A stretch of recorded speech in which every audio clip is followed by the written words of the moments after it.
আবার এক নতুন ভাইরাস, মাত্র 3 দিনেই মরে যাবে মানুষ, ভয় ধরাচ্ছে। আবার এক নতুন আতঙ্ক, মারাত্মক এক সিনথেটিক ভাইরাস তৈরি করলো চীন। করোনা ভাইরাসের পর আবার এক নতুন আতঙ্ক, আর এই ভাইরাস নিয়ে এবার তড়িঘড়ি সতর্ক করলো সরকার এবং বিজ্ঞানীরা। এখনই আপনি সাবধান হয়ে যান। তো কিভাবে ছড়ায় এই নতুন ভাইরাস, কী কী রোগ দেখা দেবে এই ভাইরাসের ফলে, চীন কেন ফের এই রকম ভাইরাস তৈরি করলো, কিভাবে আপনি সতর্ক থাকবেন, এই নতুন সংক্রমণ নিয়ে বিস্তারিতভাবে আমরা জেনে নেব।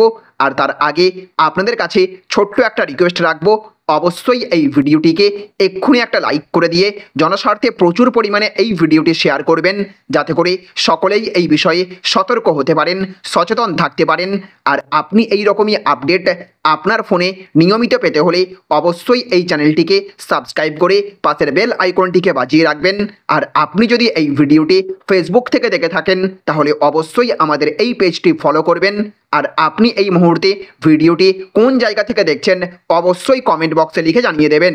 তো দেখুন, এখানে বলা হচ্ছে 3 দিনেই হবে মৃত্যু, মারাত্মক এক সিনথেটিক ভাইরাস তৈরি করলো চীন। তো করোনা ভাইরাস কি তৈরি করেছিল চীন? কোনো গবেষণা করতে গিয়ে দুর্ঘটনাক্রমে ছড়িয়ে পড়েছিল, নাকি জৈব অস্ত্র তৈরি করার চেষ্টা করছিল চীন বিজ্ঞানীরা?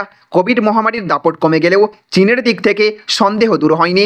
আর এবার আর কোনো লুকোচুরি নয়, একেবারে খোলাখুলি এক মারাত্মক ভাইরাস তৈরি করলেন চীনের বিজ্ঞানীরা, যে ভাইরাস সংক্রমণে মাত্র 3 দিনে মরে যাবে মানুষ। হেবেই মেডিকেল ইউনিভার্সিটিতে এই গবেষণা হয়েছে। ইবোলা ভাইরাসের অনুকরণে ইবোলা ভাইরাসের বিভিন্ন উপাদান ব্যবহার করেই এই সিনথেটিক ভাইরাসটি তৈরি করা হয়েছে। তবে কোনো জৈব অস্ত্র তৈরির লক্ষ্যে নয়, ভাইরাস এবং অন্যান্য রোগ জীবাণু সম্পর্কে আরও জ্ঞান অর্জনের লক্ষ্যেই এই সিনথেটিক ভাইরাসটি তৈরি করা হয়েছে বলে দাবি চীনা বিজ্ঞানীদের। সায়েন্স ডাইরেক্ট পত্রিকায় এই গবেষণার ফল প্রকাশ হয়েছে। ইতিমধ্যেই এই গবেষণা নিয়ে বিতর্ক সৃষ্টি হয়েছে। এই ধরনের গবেষণা বিশ্বব্যাপী মহামারী ডেকে আনতে পারে। ইবোলা ভাইরাস নিয়ে গবেষণার জন্য অত্যন্ত নিরাপদ গবেষণাগার প্রয়োজন। বায়োসেফটি লেভেল 4 ছাড়া এই ভাইরাস নিয়ে গবেষণা করা যায় না, কিন্তু বিশ্বব্যাপী বেশিরভাগ গবেষণাগারেই বায়োসেফটি লেভেল 2 নিরাপত্তা রয়েছে। এই অবস্থায় যাতে কম নিরাপত্তা ব্যবস্থার মধ্যেও ইবোলা নিয়ে গবেষণা করা যায়, সেই লক্ষ্যেই এই সিনথেটিক ভাইরাসটি তৈরি করা হয়েছে বলে জানিয়েছেন চীনা বিজ্ঞানীরা। এর জন্য ভেসিকুলার স্টোমাইটাইটিস ভাইরাস বা ভিএসভি নামে পরিচিত একটি ভাইরাস ব্যবহার করেছিলেন তারা। ভিএসবির গঠনে সামান্য কিছু পরিবর্তন করে সেটিকে ইবোলা ভাইরাসের গ্লাইকোপ্রোটিন বহন করার উপযোগী করে তুলেছিলেন। এরপর ওই পরিবর্তিত ভিএসবি দিয়ে কয়েকটি সিরিয় হ্যামস্টারের ওপর পরীক্ষা চালিয়েছিলেন হেবেই ইউনিভার্সিটির বিজ্ঞানীরা।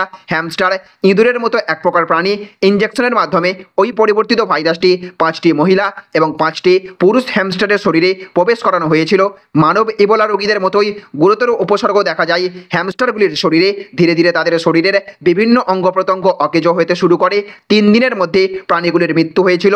কিছু কিছু হ্যামস্টারের চোখেও সমস্যা দেখা দেয়, তাদের দৃষ্টিশক্তিকে ক্রমে দুর্বল হয়ে যায়। প্রসঙ্গত, ইবোলা ভাইরাস ডিজিজ বা ইভিভি আক্রান্তদের ক্ষেত্রে অপটিক স্নায়ুর ক্ষতি হয়।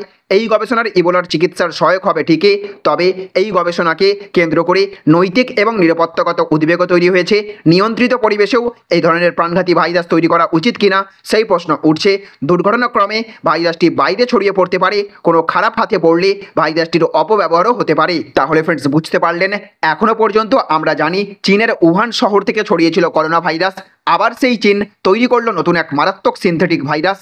আর এই ভাইরাসের তীব্রতা এতই বেশি যার ফলে মাত্র 3 দিনে মৃত্যু হতে পারে মানুষের।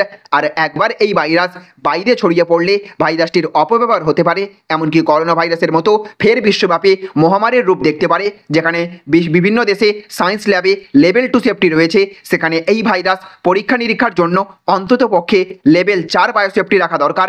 আর যদি এই ভাইরাস কোনো ক্রমে বাইরে বেরিয়ে আসে তাহলে তা কতটা বিপজ্জনক হতে পারে সাধারণ মানুষের জন্য। মনে করা হচ্ছে এই গবেষণার ফলে ইবোলা চিকিৎসার সুবিধা হবে, কিন্তু তাও এত বড় প্রাণঘাতী ভাইরাস তৈরি করা উচিত কিনা সেই নিয়ে উঠছে প্রশ্ন। দিন দিন চীনের এই রকম বিপজ্জনক পদক্ষেপের ফলে সাধারণ মানুষ কতটা বিপদের মুখ পড়বে, এবং অবশ্যই ভারত সহ বিভিন্ন শক্তিশালী দেশগুলি একজোট হয়ে চীনের বিরুদ্ধে যুদ্ধ জারি করা বা পদক্ষেপ নেওয়া কতটা দরকার বলে আপনি মনে করে থাকেন, অবশ্যই আপনার দাবি কমেন্ট বক্সে একজন নাগরিক হিসেবে লিখে যাবেন। আর অবশ্যই এই ভিডিওটিকে প্রত্যেক ভারতীয়দের কাছে শেয়ার করবেন এবং তাদের সকলকেও সতর্ক করে দেবেন। আর এই সময় আমাদের সকলকে একজোট হয়ে চীনের এই রকম কার্যকলাপের বিরুদ্ধে রুখে দাঁড়ানো অবশ্যই দরকার। তাই অবশ্যই এই ভিডিওটিকে প্রচুর পরিমাণে শেয়ার করুন, সকলের মতামত নিন, আর অবশ্যই আপনি নিরাপদ থাকবেন, সুস্থ থাকবেন। তো ফ্রেন্ডস, এই ছিল আজকের গুরুত্বপূর্ণ আপডেট। ভিডিওটি ভালো লাগলে অবশ্যই একটা লাইক করবেন। ভালো থাকবেন, সুস্থ থাকবেন। Thank you friends, thank you for watching.